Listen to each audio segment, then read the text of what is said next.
लाडक्या बहिणींसाठी अतिशय आनंदाची बातमी समोर आलेली आहे। काही मिनिटांपूर्वीच मेसेज आलेला आहे की लाडकी बहीण योजनेचा हप्ता जमा व्हायला सुरुवात झालेली आहे आणि प्रचंड आणि सर्वात मोठी आनंदाची बातमी म्हणजे लाडक्या बहिणींना 1 महिन्याचा हप्ता नाही तर 2 महिन्याची रक्कम एकत्र जमा होताना दिसून येत आहे। आणि त्याहून जास्त आनंदाची बातमी म्हणजे लाडक्या बहिणींना हप्ता जो तुम्हाला जमा होतोय तो तुम्हाला 1500 प्रमाणे नाही तर 2100 रुपये प्रमाणे लाडक्या बहिणींच्या खात्यामध्ये तो हप्ता जमा होतोय। आता ही मोठी आनंदाची बातमी आलेली आहे। आतापर्यंत तुम्ही ऐकलं असेल, भरपूर आर्टिकल आलेले आहे। तुम्ही आतापर्यंत स्वतः मुख्यमंत्री देवेंद्र फडणवीस साहेब यांनी देखील घोषणा केलेली आहे की लाडक्या बहिणींच्या खात्यामध्ये आम्ही लाडकी बहीण योजनेचा हप्ता 2 महिन्याची रक्कम एकत्र जमा करणार आणि ती जमा व्हायला सुरुवात सुद्धा झाली आहे। घोषणा केली आहे की लाडक्या बहिणींच्या खात्यामध्ये 1500 नाही तर यावेळेस आम्ही 2100 रुपये प्रमाणे हप्ता जमा करणार। डबल खुशखबर याला म्हणू शकता, कारण लाडक्या बहिणी भरपूर दिवसापासून वाट पाहत होता। बहिणींना जुलै महिन्याचा हप्ता आणि ऑगस्ट महिन्याचा हप्ता एकत्र तुमच्या खात्यामध्ये जमा होतोय। अतिशय मोठी आणि आनंदाची बातमी याला म्हणू शकता, कारण जुलै महिना पूर्ण निघून गेला आणि आता ऑगस्ट महिना बी संपण्यात आलेला आहे। तर ऑगस्ट आणि जुलै महिन्याचा एकत्र हप्ता तुमच्या खात्यामध्ये आजपासून जमा करण्याचा निर्णय घेतलेला आहे।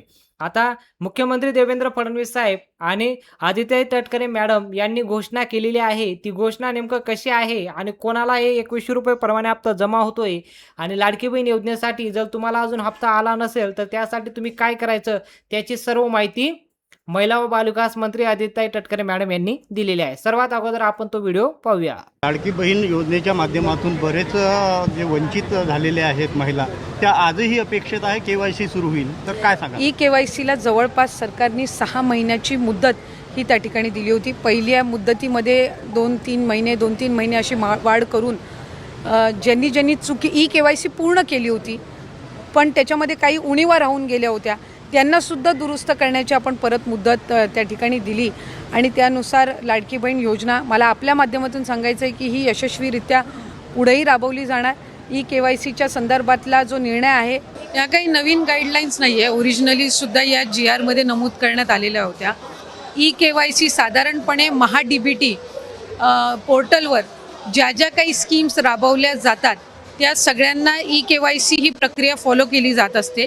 साधारणपणे 91 अशा योजना आहेत ज्याच्यामध्ये KYC हे त्या ठिकाणी रूटीन ही प्रोसिजर आहे आणि तीच लाडकी बहीणमध्ये पण आहे। फक्त KYC राबवत असताना आपल्याला UDIचे अधिकृतता घ्यावी लागते, ऑथोरायझेशन घ्यावं लागतं आणि त्याच्यासाठी साधारणपणे 118 बाबींची पूर्तता करावी लागते आणि या बाबींची पूर्तता केल्यानंतर ते ऑथोरायझेशन आपल्याला मिळत असतं आणि या संपूर्ण ऑथोरायझेशनला साधारणपणे 8 ते 9 महिन्याचा कालावधी लागत असतो। त्याच्यामुळे आम्ही ऑथोरायझेशन मिळण्यासाठीची प्रक्रिया ही 8-9 महिन्यांपासून सुरू केली आणि ती मिळाल्यानंतर आम्ही KYCची प्रक्रिया ही सुरू केलेली आहे। KYCमुळे ज्या लाभार्थी आहेत त्यांना अधिकचा फायदा होणार आहे, कारण त्यांचं KYC ऑथोरायझेशन झालं की त्यांना नियमित लाभ मिळणार आहे। म्हणजे या ज्या तक्रारी आहेत की 1 महिन्याचा लाभ मिळाला, दुसऱ्या महिन्याचा मिळायला विलंब झाला, तिसऱ्या महिन्याचा त्या ठिकाणी थांबला गेला, तर या सगळ्यामध्ये सरळता आणि त्याचबरोबर सुलभता ही त्या निमित्ताने येणार आहे।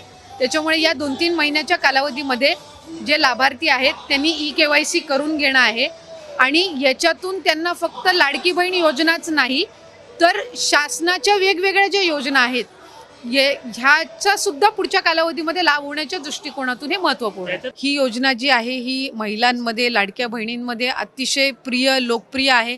महिलांना त्याचा लाभ मिळतोय।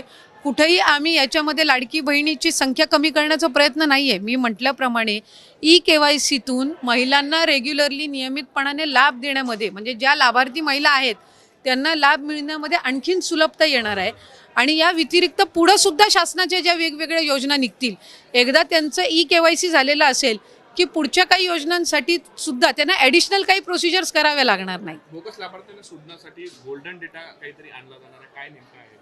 नाही, मी तर हे पहिल्यांदाच ऐकते। खरं तर आम्हाला वेगवेगळ्या विभागांकडनं, आम्ही स्वतःच विभाग म्हणून वेगवेगळ्या विभागांना पत्र दिलेलं आहे की त्यांच्याकडे असणारा जो डेटा आहे तो त्यांनी आमच्या विभागाला द्यावा। जसं डिसेंबर अखेरीस जानेवारी महिन्यामध्ये आम्हाला कृषी विभागाकडून नमो शेतकरीचा डेटा मिळाला, तो आम्ही इंटिग्रेट केला आणि त्यानुसार लाभार्थी जे आहेत त्यांना 500 रुपये लाडकी बहीणमधून आणि 1000 नमो शेतकरीतून मिळतात.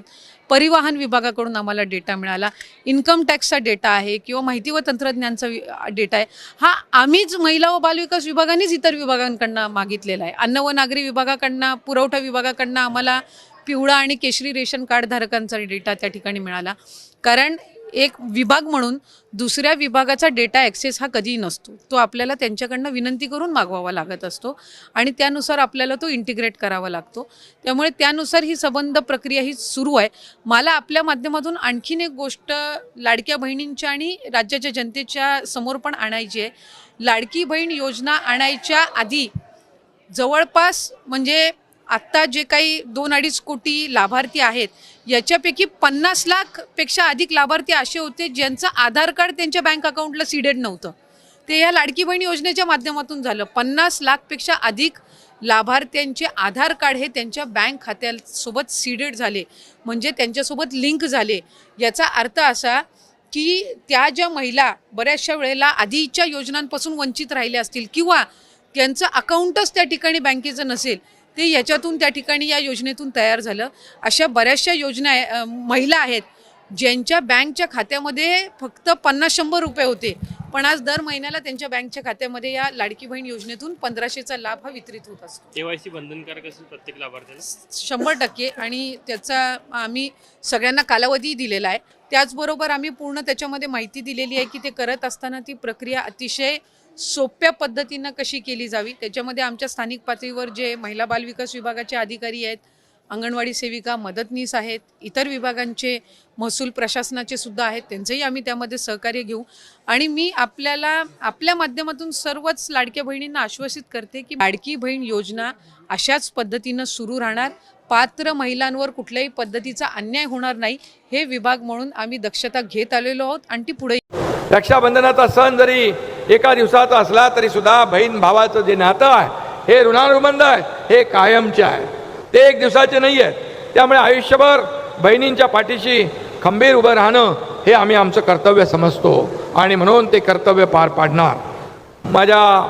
आता मला आमच्या आदितीताई तटकरे सांगत होत्या, प्रचंड असा उत्स्फूर्त असा प्रतिसाद सगळ्या लोकांमध्ये पाहतो आपण. 1 कोटीपेक्षा जास्त माझ्या लाडक्या बहिणींच्या खात्यात 2 महिन्याचे 3-3 हजार रुपये जमा झालेत. तुमच्या खात्यात पैसे जमा झालेत का?